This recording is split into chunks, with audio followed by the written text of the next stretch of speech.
আরে ভাইয়া কই যাইতেছেন?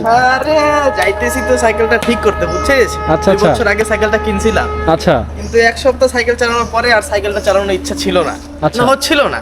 পরে 2 বছর ধরে আমার সাইকেলটা পড়ে আছে বাসায়, তো ভাবলাম সাইকেলটা তো পুরো নতুন, ঠিকঠাক করে হ্যাঁ। তারপর হইতেছে বিক্রি করে দিই। ও। নিয়ে যাইতেছি ঠিক করতে, বুঝছিস? তা অনেকদিন পরে সাইকেল দেখা যাইতেছে তোমাকে। হ্যাঁ, দেখি সাইকেলটাকে চকচক করে নিয়ে আসি, তারপর হাটে নিয়ে যাই বিক্রি করে দিব। চলেন তাহলে আমরা যাই। চল। ঠিক আছে। আমরা এখন সাইকেলটা নিয়ে একটা সাইকেল মেকানিক্সের দোকানে চলে আসছি।